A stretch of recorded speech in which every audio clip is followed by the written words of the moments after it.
नहीं, क्या कॉन्फिडेंस आया कि इनऑर्गेनिक में अच्छा कर सकते हैं या नहीं? मेरे को ये बताओ, क्या ये लग रहा है कि इनऑर्गेनिक विल सेव टाइम? क्या आपको ऐसा लग रहा है कि इनऑर्गेनिक विल सेव टाइम और आगे बहुत मजेदार होगा?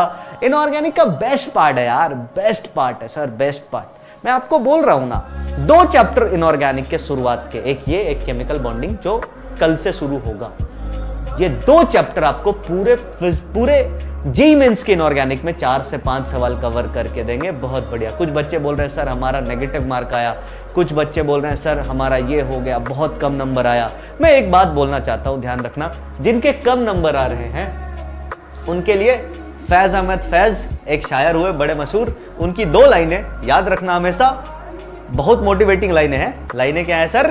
कि दिल ना उम्मीद तो नहीं नाकाम ही तो है, दिल ना उम्मीद तो नहीं नाकाम ही तो है, लंबी है गम की शाम मगर शाम ही तो है। हर शाम के बाद सवेरा आता है। अगर तुम मेहनत करते रहे तो धीरे धीरे स्टेप बाय स्टेप ग्रोथ होती है सर।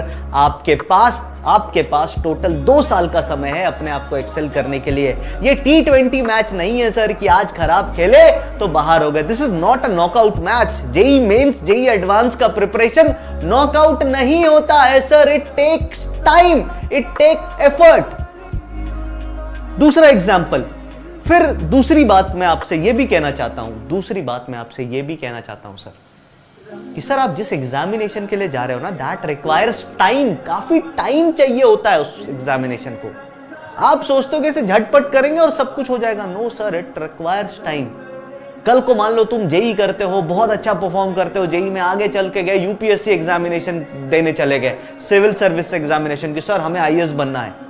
वहां पे जाओगे तो वहां पे लोग पहले 2 साल तो पढ़ाई करते हैं, उसके बाद एग्जाम अटेम्प्ट करते हैं।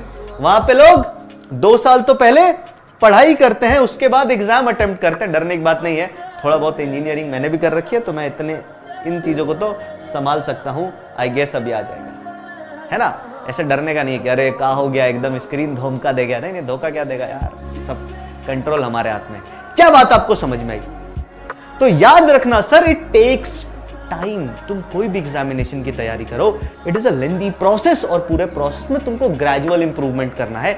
ऐसा नहीं कि तुम चीटिंग करके क्या किए, इधर उधर से छापे और पूरा नंबर लेके आ गए। बहुत सारे बच्चे ऐसा भी कर रहे हैं। मैं बोलूंगा नहीं भाई, ईमानदारी से टेस्ट दो और बहुत अच्छे से तैयारी करो। आज जैसे एग्जाम्पल के लिए मैं आपको एक टारगेट देता हूं। लेट्स से फॉर एग्जाम्पल, एक बच्चा ए है, दूसरा बच्चा बी है, तीसरा बच्चा सी है। ईमानदारी से टेस्ट देने वाला। मान लो बच्चा ए, जो स्टूडेंट ए है, उसके 5 सवाल सही हुए 25 में से और 8 सवाल गलत हो गए। लेट्स से फॉर एग्जांपल, एक बच्चा बी है जिसके 15 सवाल सही हुए 25 में से और 8 सवाल इसके भी गलत हो गए। एक बच्चा सी है जिसके 24 सवाल सही हुए और 1 सवाल गलत हो गया। तो इन सभी के लिए इन सभी का टारगेट अलग होना चाहिए सर। इन सभी को पढ़ने का तरीका अलग होना चाहिए। अगर आप इस ए वाले कैटेगरी में आ रहे हो, मतलब आप ज्यादा स्कोर नहीं कर पा रहे हैं। अगर आप इस ए वाले कैटेगरी में आ रहे हो और आप ज्यादा स्कोर नहीं कर पा रहे, तो आपको क्या करना पड़ेगा सर? ध्यान से सुनिएगा। आपको क्या करना पड़ेगा सर इस कैटेगरी में आने वाले स्टूडेंट को? कि ग्रेजुअल इंप्रूवमेंट करो। ग्रेजुअल इंप्रूवमेंट कैसे करेंगे सर? आप हर टेस्ट में 2 से 3 सवाल प्लस करते जाओ पॉजिटिव, और एक नेगेटिव सवाल को कम करते जाओ। मतलब जैसे मान लो 5 सवाल किया ना तुमने, तो तुम अगले टेस्ट में कोशिश करो 7 से 8 सवाल करूंगा। ज्यादा चेंज नहीं चाहिए सर, कोई नहीं, थोड़ा थोड़ा करेंगे पर एकदम पुख्ता करेंगे और नेगेटिव को कम करेंगे। अगर आप इस कैटेगरी में हो तो बहुत अच्छी बात है, इस कैटेगरी में हो तो बहुत अच्छी बात है। आपको क्या करना है सर? आपका सबसे पहला, इस कैटेगरी में तो आपको नंबर ऑफ अटेम्प्ट बढ़ाने पड़ेंगे। पहले इस कैटेगरी में क्या करना पड़ेगा सर? पहले नेगेटिव मार्क पे चेक करना पड़ेगा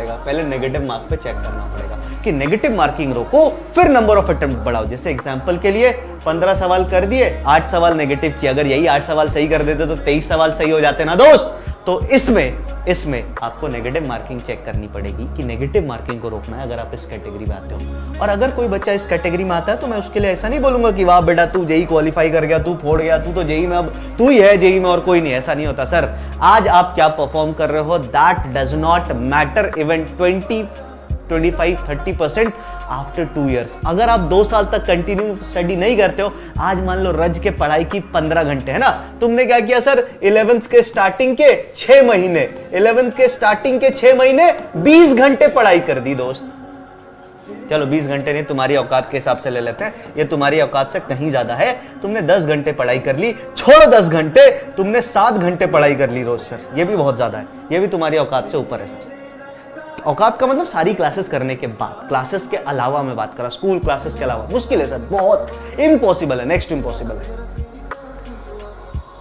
अगर मान लो लेट्स से फॉर एग्जांपल, अगर तुम 7 घंटा पढ़ाई कर रहे हो और अभी से 6 महीने के बाद तुम थक गए सर, बोले भैया पता नहीं कुछ हो ही नहीं रहा है, कुछ हो ही नहीं रहा है सर, उसके बाद तुम बोले कि नहीं अब 1 घंटा पढ़ेंगे, या तुम्हारे जिंदगी में कोई हुस्न परी आ गई है ना, वो जाने जिगर वो हुस्न परी, वो सबसे हंसी वो सबसे जवां वाली हुस्न परी आ गई, तो जैसे हुस्न परी आएगी सर तुम्हारे नंबर गिरने लगेंगे, तुम्हारा पढ़ाई, अब तो तुम टंकी बैठ के छत पे फोन पे बतियाओगे, हाँ